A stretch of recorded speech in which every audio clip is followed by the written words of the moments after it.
Welcome to a little bit of Calm and Crazy. If you are new, my name is Jennifer, and today I am so excited to share with you some new affordable porch decor. This is almost all thrifted items, but definitely affordable and budget friendly. I have been wanting to do this for some time, and I'm so excited that I finally got around to it. If you enjoy easy DIYs and budget decor, I hope that you will hit that subscribe button so you can become a part of my DIY family. And let's go ahead and jump right on in to these projects. So this first project was absolutely free. I found it on the side of the road and I was so excited. I think I scared my husband a little bit though when I brought it home. I did go in with some good soapy water to scrub it clean because it was quite gunky and dirty. And then I went in with my favorite spray paint. This is Rust-Oleum. It's an ultra matte white, and gave it a good spray. Now I only covered the front of it. I did not worry about covering the sides. I actually like the natural wood kind of poking out on that, and I didn't want it to be too perfect because getting in between all those slats and was just a little bit more than I cared to deal with, and it was going on the front porch, so I was quite okay if it wasn't looking absolutely like pristine and perfect. Once I got it all painted, I put it on my porch, and it was the start of my decor, along with the table that you saw right there, which I have done in another video, and I will link that for you as well. So for this project, I am so excited to be working with this birdhouse. I got it for just a couple of dollars, and I just absolutely think that birdhouses are adorable. But this one is not quite my style. I don't really necessarily love the color scheme that is going on or the little pink flowers. And I know it's really hard to tell, but there's actually a crackling finish on it as well. And of course it's missing one of its knobs. It just needs some TLC. So I'm gonna go ahead and remove the little pink flowers that are on it. I'm just gonna pop those right off, not even worry about those. I'm gonna give it a good sanding, and then we're gonna make this baby look a whole lot better. And the fun can really begin. I get to go in with this beautiful color in Peacock. This is a Waverly chalk paint, and I'm coating the entire thing in this bright teal color, just giving it one solid coat.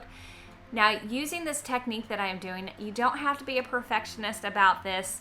So not everything has to be absolutely perfect. If your lines aren't exactly all going the same direction, it's quite okay. Just make sure that you have really good coverage on every surface that you want covered.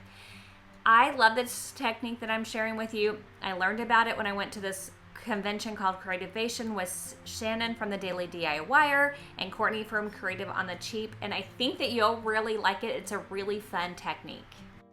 Once the paint is completely dry, now here's where the fun starts. You get to go in with a candle, just the wax of the candle. You remove the wick and the metal part. So this is like a little tea light candle. And I'm gonna go over the entire outside of this birdhouse, any place that I would want to distress.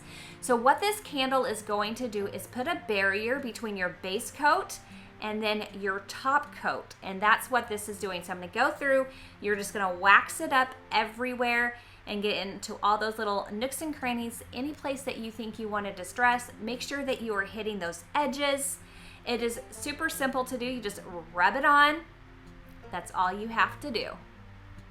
After that, you're gonna go in and you're gonna wipe off like any of those like loose waxy bits that kind of balled up any place. You don't want those to interfere or get underneath your paint, so you're gonna go through and just wipe it off, and you're still gonna have that wax coating, so don't worry about that. You just wanna really get rid of those loose waxy bits or waxy boogers, if you wanna call them that.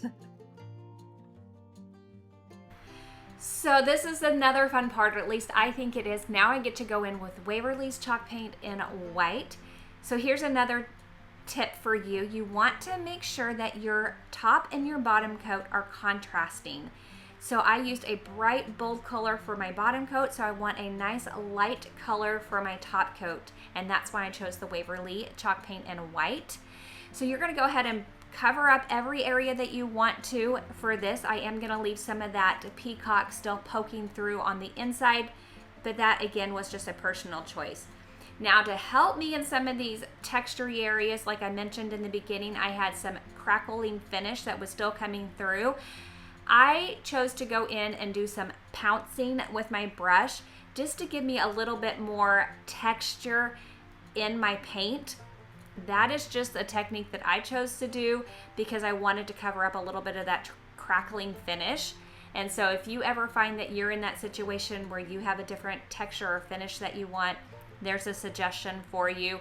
It's paint, have fun with it. I really wanted this to just look a little bit old and chippy and just fun.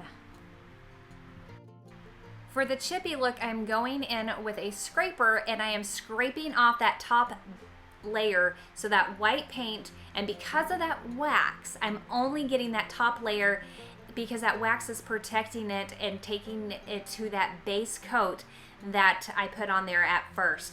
Now, as long as you have enough of that wax on there, you will not go all the way down to that original color that was on this birdhouse or whatever it is that you're painting. And I absolutely love this technique. That way I'm playing with the colors that I want to see and not having to worry about anything else. And it really gives it just a really fun chippy look.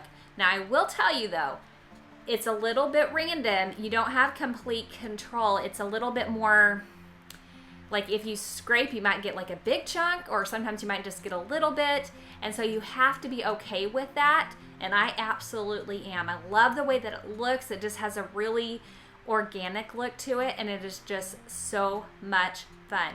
So you want to make sure that your paint is not like, you don't leave this overnight. Like, paint it, let it dry almost completely, like to that point where it just barely got dry, and then start scraping, and you will get like the best results. After you are done with your scraper, then you can go in with like 120 grit sandpaper and just do a good little sanding around. I like to go between the scraper and the sandpaper and just play with it until I get the look that I want, and that I make sure that I have as much distressing that I want. And what's great about this is that you can have as much or as little distressing as you want. It's completely up to you. For the drawer pulls, I decided to just use some wooden beads, and I'm doing the same process that I used for the birdhouse. I'm going in first with peacock, and then I'm going to use the white Waverly on top of that, and then I'm just sanding this time in order to get that distressed look, and using some wood glue in order to attach those onto the drawers. As simple as that. To give the birdhouse a base, I have this candlestick that I picked up at the thrift store for $2, but it's kind of chipped and the gold doesn't quite go. So I went in with Waverly's chalk paint and ink. I gave it one coat, and that is all it needed. Now, I will tell you that I am making sure that I am sealing every single thing, because this is all going outside, and my favorite sealer right now is the Rust-Oleum chalk paint sealer. If you have another suggestion, because this stuff is outside, for a really good clear sealer that will not yellow, please let me know. I'm always on the hunt for a good sealer. I am so excited for how this piece turned out. I think it is so chippy and rustic looking. Nothing like what it originally looked like, and I think it looks great on the pedestal candlestick. I have had this for over a year, been wanting to do it. It's been like that thing staring at me, and I'm so glad I finally got around to do it, because it has been the inspiration for me to do my entire front porch. So this birdhouse originally came from the Target dollar spot, but I got it at a thrift store for just $1.50, and I love it. It's super simple and basic, but what's great is you can get raw birdhouses, all different cute fun styles at different craft stores using a 50% off coupon. I went ahead and put some painter's tape around the string, or the hanging part, whatever you want to call it, just so I wouldn't get any paint on it when I was doing this. So for this one, I decided to do the reverse of what I did on the first birdhouse. So I went with the light color as my base and the dark color as my top coat, but using the exact same technique. So put down that base coat, let it dry, go in with your wax of your candle all over, then put your top coat down, let it dry almost completely where it's cold but not hard. Take your scraper and distress it. And I really wanted this one to be a lot more distressed. And I love how the blue pops out of this. So again, I use that peacock blue and the Waverly white. And I think that this looks so cute. And again, I go in with the 120 grit sandpaper and I sand to get those final finishes and to make it nice and smooth. And don't forget, because it's going outside, I did make sure that I sealed this when it was all done. I wanted this birdhouse to have a stand or a pedestal as well, so I took a Dollar Tree terracotta pot. This comes in a pack of 2, and some Waverly chalk paint and white, and just gave it one solid good coat. I think this is such a fun color for spring and summer, and I'm loving this technique. It's so much fun to do, and I love seeing the reverse of it and having that white pop through. I had another one of those birdhouses, so I decided to do something different. I'm going in with Waverly's Wax and Antique, and I'm using it more like a stain. It dries faster. And if you want to do a lighter color or go in with a thinner coat, you can go ahead and mix it with water as well. So you just put it on and you wipe it off. It's super simple. Now I am trying to decide if I should put something on the birdhouse, some like vinyl lettering, and if it should say something. So let me know what you think down in the comments below if it should have something added. But this was super simple to do, and I do think it turned out really cute, super easy, didn't take much time at all. For this project, I am using a cabinet door. I picked it up for just $2. This is such an easy thing to find. You might even already have one sitting around somewhere. I went shopping with Megan from Glue Guns and Roses, and we both picked up a few of these. I'm gonna go ahead and link her video so that you can check out how she did her projects with her cabinet doors as well. But super simple. Here I started off by filling in where they had the pulls, because I wanted no holes in my cabinet door, so I put that on there. Once it's set up and dried, I did sand it so that it would be nice and flush. I'm gonna repeat this exact same technique that I have used all along. As you can tell, I am loving it, and it is matching the style that I want on my front porch. So I'm going in first, my base coat, I'm using the Waverly chalk paint in Peacock, and I'm just dumping it on and brushing quick. It's super hot outside, and I knew that it was gonna dry really fast. So once that did dry, I went in with my wax, and you can see that this is warm, and so that wax is just gliding on, and I'm just making sure I'm just covering it really well. After that, I made sure that I wiped off all that extra boogery wax parts, and then I went in with my Waverly chalk paint and white for my top coat.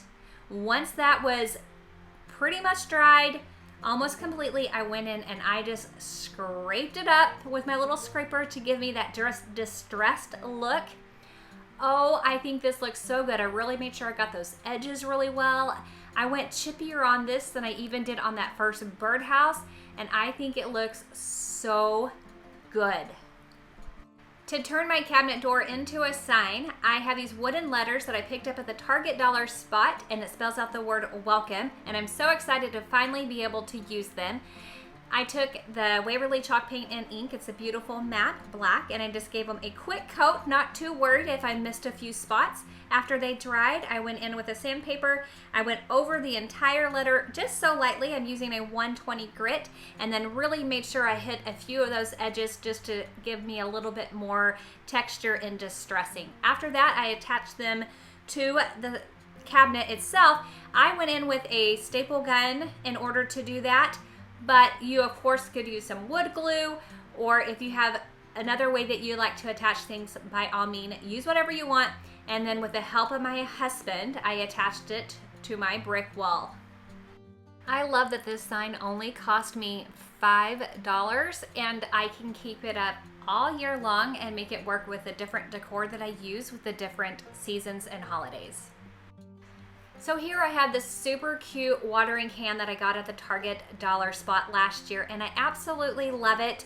But it was kind of blending into my decor and it needed to pop a little bit more. So this is one of those items I already had around my home, and I decided just to give it a little bit of an update and give it an enamel look, if that's what you call it, right? More of a modern farmhouse look. So I went in with that Waverly chalk paint and ink, and I painted the spout, the rim, and the handle. But But first, so that the paint could stick really well, I went in with my 120 sandpaper and I sanded those areas just to give them a little bit of roughness first.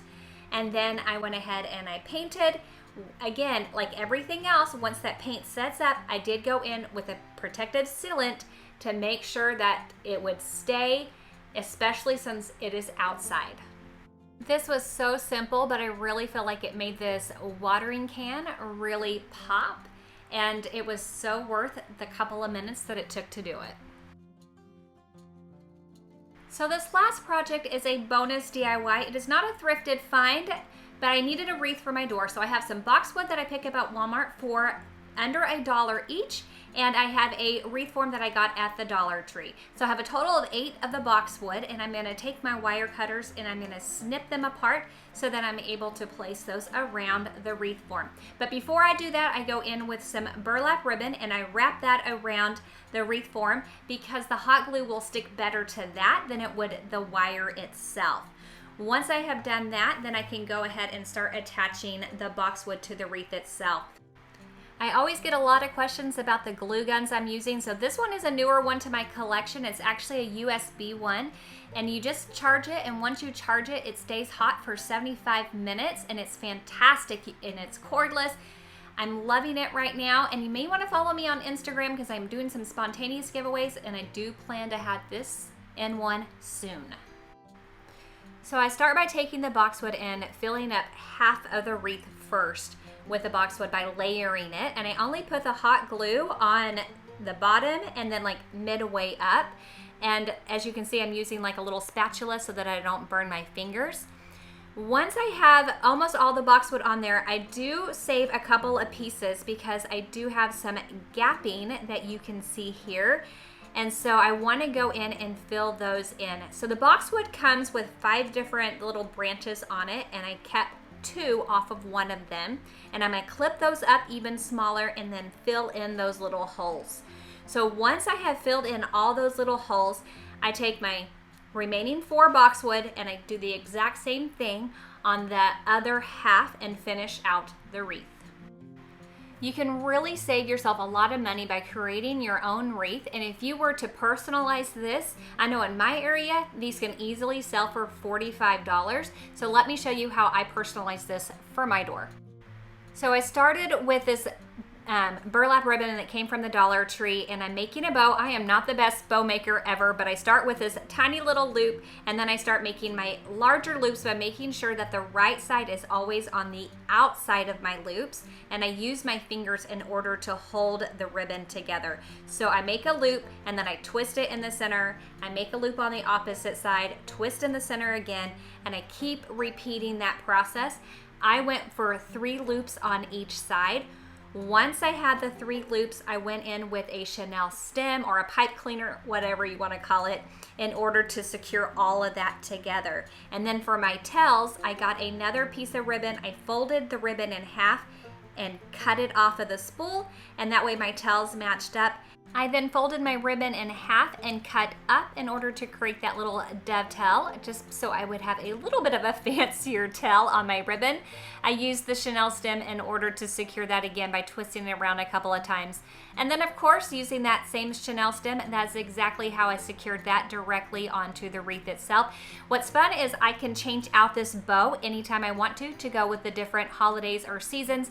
I am not stuck with just this bow.